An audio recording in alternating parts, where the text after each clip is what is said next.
The Denmark national football team represents Denmark in association football and is controlled by the Danish Football Association, the governing body for the football clubs which are organized under DBU. Denmark's home ground is Telia Parken in the Østerbro district of Copenhagen, and the head coach is Åge Hareide.Denmark were the winners of the football at the 1906 Intercalated Games and silver medalists at the 1908 and 1912 Olympics. However, as amateurs who prohibited their internationals from becoming professionals at foreign clubs, Denmark did not qualify for the World Cup until 1986, although they won another Olympic silver in 1960. Since 1983, the team has continuously been visible as a solidly competitive side, with the triumph in the 1992 European Championships in Sweden as its most prominent victory, beating the European champions from Netherlands in the semi-final and the world champions from Germany in the final. They also managed to win the 1995 Confederations Cup, defeating Argentina in the final. The best FIFA World Cup result was achieved in 1998, where they narrowly lost 3-2 in a quarter-final against Brazil. Teams.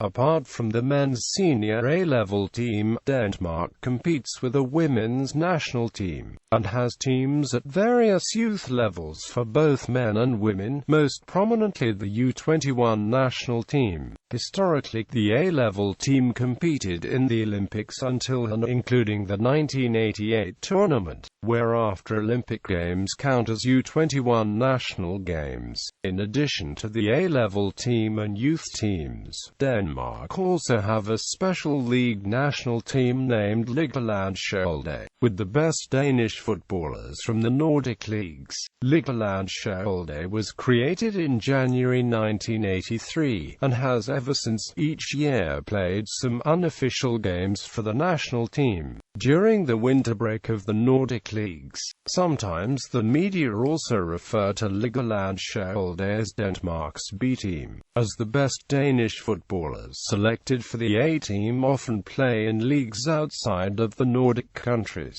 As such, the national team coach also at several times outlined the purpose of having unofficial matches played by Ligalandsholdet to be an opportunity of testing new potential upcoming Danish players for the A-team. History. Amateur years. The first three editions of the Olympic football event in 1900 to 1906 had an unofficial status, as the event was not yet open for national football teams to compete, and only had limited participation of 3 or 4 club teams from a few nations. Denmark had no club team invited in the 1900 Olympics and the 1904 Olympics, but then received a special invitation for the 1906 Olympics, to compete against 1 Greek club team and 2 club teams from the Ottoman Empire. The team to represent Denmark was compiled of players from the Copenhagen Football Association, and they managed to win the event, and thereby an unofficial gold medal. 2 years later, in the first official football tournament at the 1908 Olympics, Denmark won a silver medal. At the next 1912 Olympics, the team again managed to win a silver medal, which was followed by a golden era from July 1912 until August 1920, with Denmark ranked most of the time as number 1 in the world by the ELO ranking. Although Denmark figured fairly prominently in the pre-World Cup era, international success would elude them for years from the first World Cup in 1930 and forward, despite the country's ability to produce outstanding football talents. DBU only had ambition to let the national team play friendly matches and the regional tournament Nordic Championship. During the time from October 1920 until June 1948, When DBU decided to set the sights higher, they allowed the national team to start contesting the Olympics again. This promptly resulted in a bronze medal at the 1948 Olympics, after the team only reached the quarter-final at the 1952 Olympics. DBU, however, decided not to contest the next 1956 Olympics, as football remained an amateur pastime. Most of the best Danish footballers moved abroad to make a living, and due to DBU enforcing the rule to bar all professionals from the national team, it started to become difficult to assemble a highly competitive team. Denmark experienced the next revival at the 1960 Olympics, with a third set of Olympic silver medals. This was followed by another notable performance in the Euro 1964, where Denmark managed to achieve an impressive fourth place. The fourth place was, however, by many people considered as being more the result of a comparatively easy draw, rather than a result of a well-playing team. In order for Denmark to qualify for the semi-final, they only had to beat nations like Malta, Albania and Luxembourg. At the semi-final, Denmark received a clear 0-3 defeat against the Soviet Union, and then finally also lost the bronze match to Hungary. The strict rule of only allowing amateurism at the national team was finally abolished by DBU in May 1971, as they had acknowledged this change was needed in order to build a highly competitive team. In February 1978, when DBU also decided to allow professional football to be introduced in the Danish leagues, the way was at the same time paved for the national team to sign its first sponsorship with the well-known Danish brewery Carlsberg. The new sponsorship enabled DBU to hire Sepp Piontek from Germany in July 1979, as the first full-time professional coach of the national football team. The full transition of the national team from amateurism to professionalism had now been accomplished, and indeed,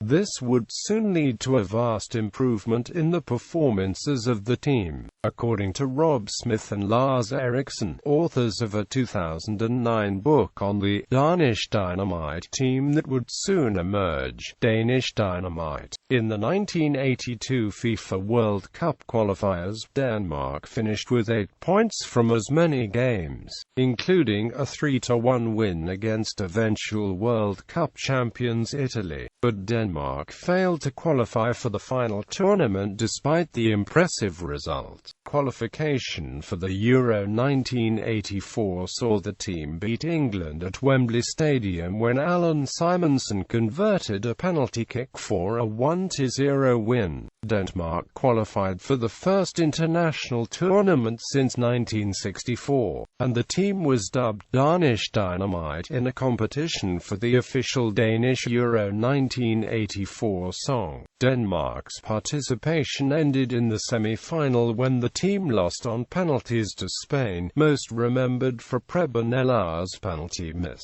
his shorts torn apart. Following the strong performance at the finals, the name of Danish Dynamite became a mainstay for the following decade of Danish national team football under coach Piontek. Denmark made the first World Cup appearance in the 1986 FIFA World Cup, and with the attacking duo of Michael Laudrup and Preben Eller, the team surprised the world, sweeping the group, including a 6-1 thrashing of Uruguay.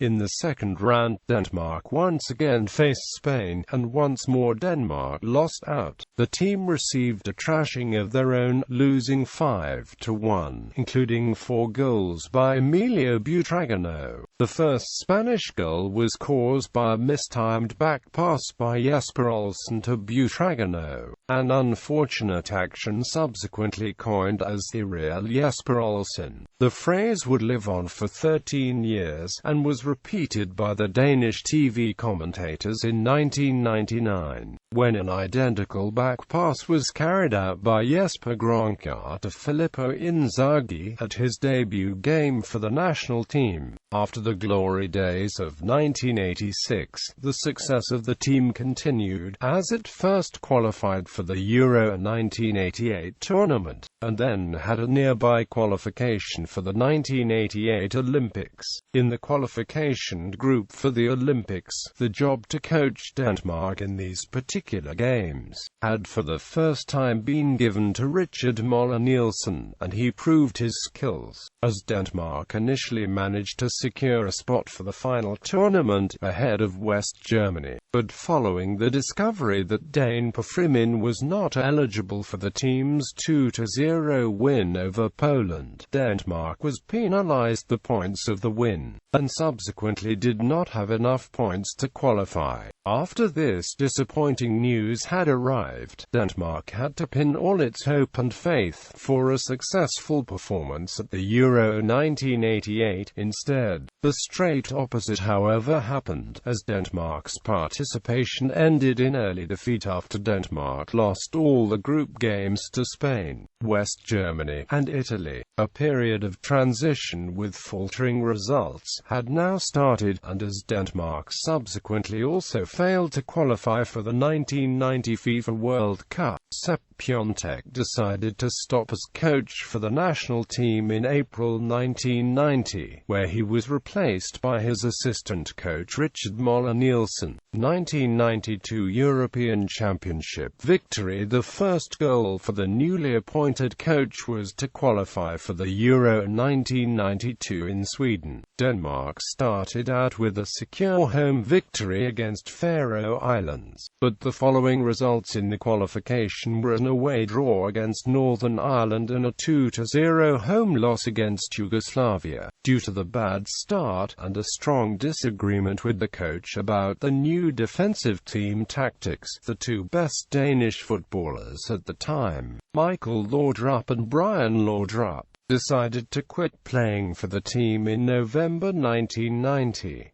When the coach subsequently also decided to dismiss quality players like Jan Molby and Jan Heinz from the team. Due to disciplinary problems, several newspapers started to demand that Richard Møller Nielsen should step down, as the team was clearly falling apart under his influence. Despite this strong criticism, the team managed to win the rest of the 5 games in the group, including a 2-1 away win against Yugoslavia. This strong comeback was, however, not enough to qualify, as the team still had to settle with a second place in the group behind Yugoslavia. What initially appeared to be a failed qualification would, however, soon turn out to become Denmark's finest hour in the international competitions, due to international sanctions resulting from the Yugoslav wars. UEFA announced on the 31st of May 1992, only 10 days before the competition commenced, that Yugoslavia was to be excluded from the competition and their place given to Denmark, who entered as the second-placed team in its qualifying group. Contrary to popular belief, the team, however, did not enter the tournament completely unprepared. After having rallied home from seaside vacations,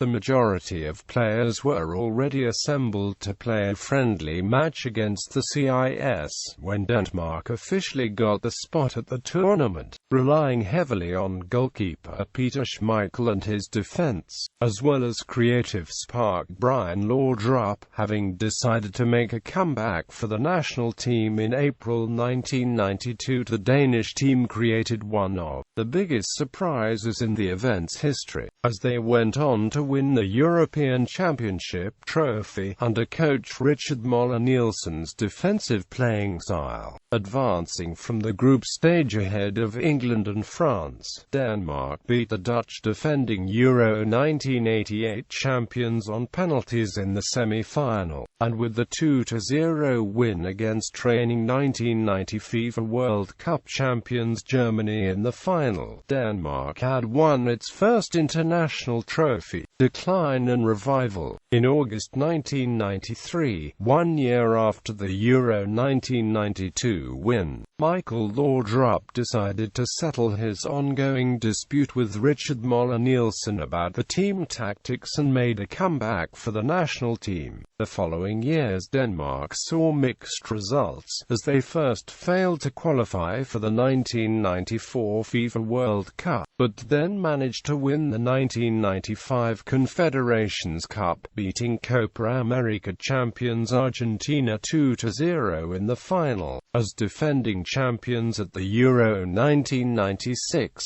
Denmark was not able to continue its previous success, but disappointed with a lackluster performance, causing an early elimination already in the group stage. Result-wise, the tournament was not a complete disaster, as the team had achieved a respectable win against Turkey, a draw against Portugal and only a defeat to Croatia. The reason why both the coach and team faced strong criticism after the tournament was mainly because of the defensive and boring playing style, as controversy previously had occurred in fall 1995 over DBU's decision to prolong the contract with Richard Møller Nielsen. There was a strained relationship to the press already ahead of the Euro 1996 tournament, and facing a new wave of criticism, the coach decided in a mutual agreement with DBU to terminate his contract already by the end of June 1996. The new coach to be assigned was the sympathetic Swede Boss Johansson, who gave the team a more offensive strategy, and the 1998 FIFA World Cup saw the revival of the Danish team, starring both Laudrup brothers in the last international campaign. After beating Saudi Arabia 1-0, drawing with South Africa and losing 2-1 to later champions France in mediocre games, the Danish team qualified to the knockout stages as second in the group. In the next game, however, Denmark played some of the best football of the entire tournament, beating Nigeria 4-1 in a fantastic game. In the quarter-final against Brazil, the Danes went out with a beautiful 2-3 defeat to the later silver medalists, in a very close and emotional game. Next challenge then was to qualify the team for the Euro 2000, for the first time without the Laudrup brothers. When this goal indeed was achieved by Boss, he received a lot of praise. But when the team showed up for the final tournament, and disappointed big time with 3 lost games in the group stage, Boss was heavily criticized for his squad containing several players with injury problems and poor form. The Olsen gang, the new coach starting for Denmark in July 2000, turned out to be the former national team captain from the successful team of the 1980s, Morten Olsen, and the team was quickly dubbed the Olsen Gang, a reference to the series of Danish movies based around the main character Egon Olsen and his genius plans. The nickname was also sometimes used for the Danish team as an alternative to the more commonly used Danish Dynamite, already back in those days when Olsen played as a captain. In the era with Olsen as a coach, his great experience from among others Ajax Amsterdam was transferred to the national team, as Denmark's tactics shifted from the preferred 4-4-2 formation practiced by Bo Johansson, to an even more attacking style, with an emphasis on the speedy wingers available to him at the time, namely Jesper Grønkjær and Dennis Rommedahl. Based on that, the preferred starting formation with Olsen as coach has always been either a 4-3-3 or a 4-2-3-1. He even poses an outspoken opposition to the 4-4-2 system, as he announced the desire to leave his position as national coach in case he was asked to play with this system as a standard, to support the development of players for the new tactical 4-3-3 system used by Olsen. All the national youth teams also changed the formation into the same 4-3-3 system. Another change Olsen brought to the national team was to stress the importance of only using fit players, who were granted regular playing time at their club team, a principle that he however later has been forced to compromise with at several times, as the player material available in such a relatively small nation doesn't always provide many realistic substitute options. Denmark qualified both for the 2002 FIFA World Cup and the Euro 2004, but despite impressive results in the group stage in both tournaments, especially the 2-0 win against reigning World Cup winners France in 2002, Denmark didn't manage to advance any further, and in both tournaments got clearly defeated with a score of 0-3 in the first round after the group stage. At the World Cup 2002, Denmark were defeated by England at round 16, and at Euro 2004 the defeat took place in the quarter-final against the Czech Republic. The Euro 2004 will also be remembered for an incident in the game with Italy, where Italian star Francesco Totti was caught on camera spitting on Danish player Christian Poulsen, and then subsequently the joint elimination of Italy by Denmark and Sweden in the last group stage match, when the two teams drew 2-2 following a Swedish goal in the 89th minute, making for the exact and famous result that would see the Italians eliminated. For the 2006 World Cup qualification, Denmark was paired with, among others, 2002 World Cup bronze winners Turkey and Euro 2004 champions Greece, competing for only one guaranteed spot at the final tournament. Following a poor start of the qualification, Denmark were trailing both Turkey and surprise leaders Ukraine. Denmark needed Turkey to lose points in the final games in order for Denmark to clinch the second place of the group and one last chance to qualify via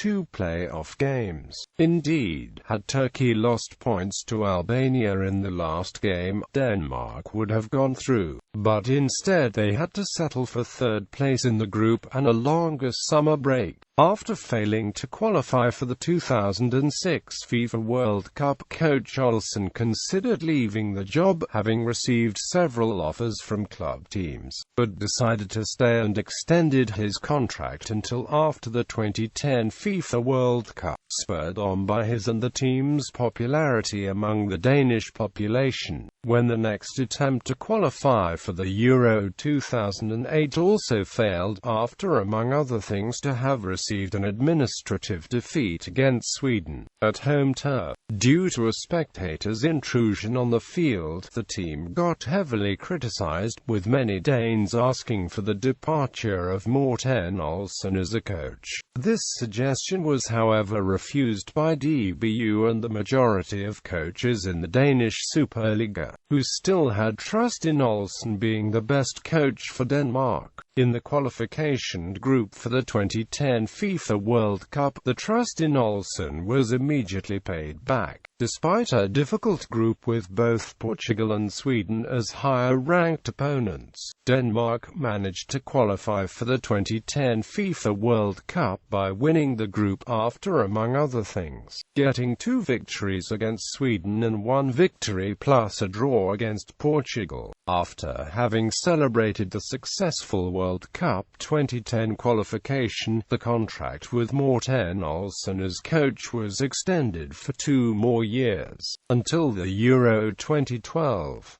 At the 2010 World Cup, Denmark was grouped with Japan, Cameroon and the Netherlands. Denmark lost the first match 2-0 to Netherlands, but then he had a vital 2-1 victory against Cameroon, which enabled further advancement in case of victory over Japan in the last third match. The game against Japan, however, ended with a 3-1 defeat, and thereby Denmark didn't reach the declared goal of advancement to round 16. Apparently the biggest reason for the lack of success was, however, this time that Denmark, in both the preface and during the 3 games at the tournament, had struggled with a lot of injuries hitting the best players. However, Denmark wouldn't wait for long to please the Danish public once again. In the qualification for Euro 2012, Denmark was once again grouped with Portugal, among other countries. For a second time, Denmark clinched first place in the group, and thereby qualified directly for the final tournament. Out of 8 qualifying games, Denmark managed to win 6, draw 1 and losing only 1 game. Mostly because of these results, Morten Olsen and DBU decided to extend his contract as national team coach until after the 2014 FIFA World Cup. At Euro 2012, Denmark were drawn in the proclaimed group of death, along with powerhouses Germany, Netherlands and Portugal. Few gave Denmark a chance of proceeding to the second round before the tournament, but after upsetting Netherlands with a 1-0 victory, there was cause for optimism in the Danish camp. A narrow 3-2 loss to Portugal, however, meant that Denmark would probably have to beat Germany in the last game in order to advance further in the tournament. Despite Michael Kroendal's equalizer, Denmark ended up losing 2-1 against Germany, and with the same result for Netherlands against Portugal in the other game. Denmark was eliminated from the tournament by finishing third in the group. The Danish team was mostly received with praise after the tournament, considering the fact that Denmark had exceeded expectations and actually had been close to advancing to the knockout stages, despite ending up in a difficult group. Overall statistics for the Olsen gang, when measuring the performance of the national team by winning share and earned points. Olsen's reign of the Danish national team from July 2000 until January 2012 has so far been the second most successful in the era of full-time professional coaches, which began in July 1979.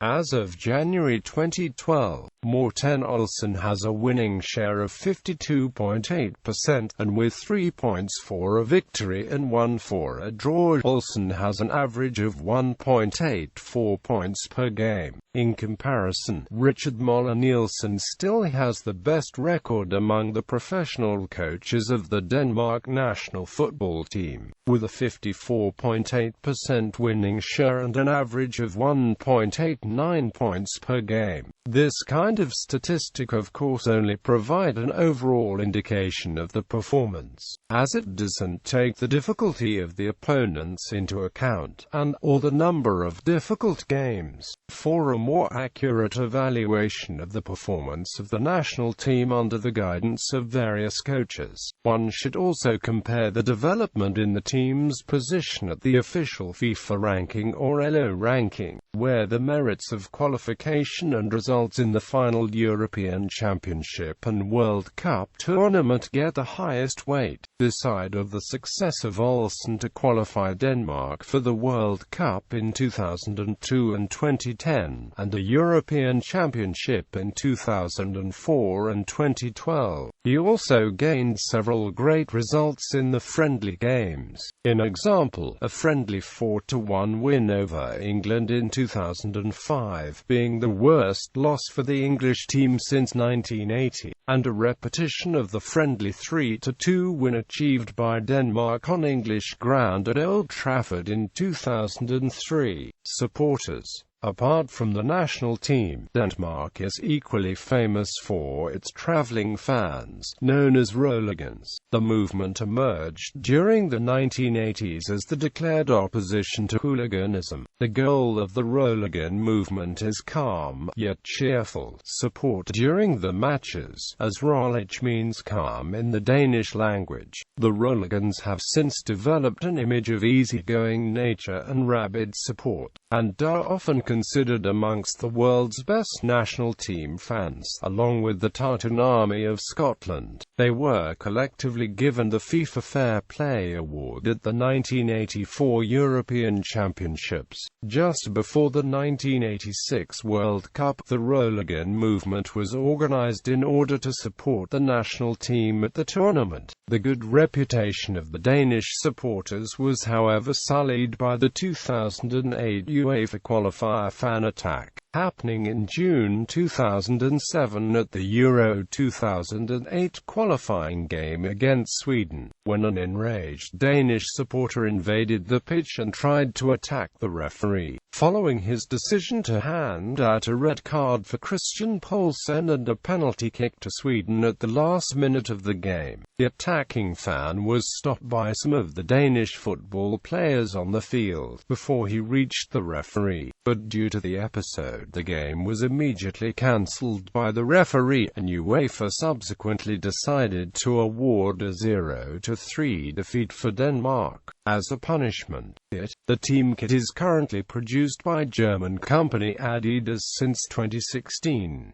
It is all red with white details to reflect the colors of the Danish national flag. Prior to a brief period of Adidas sponsorship, the kit provider was also Hummel. In January 2016 it was announced that Hummel would be again the kit provider for the Danish national team.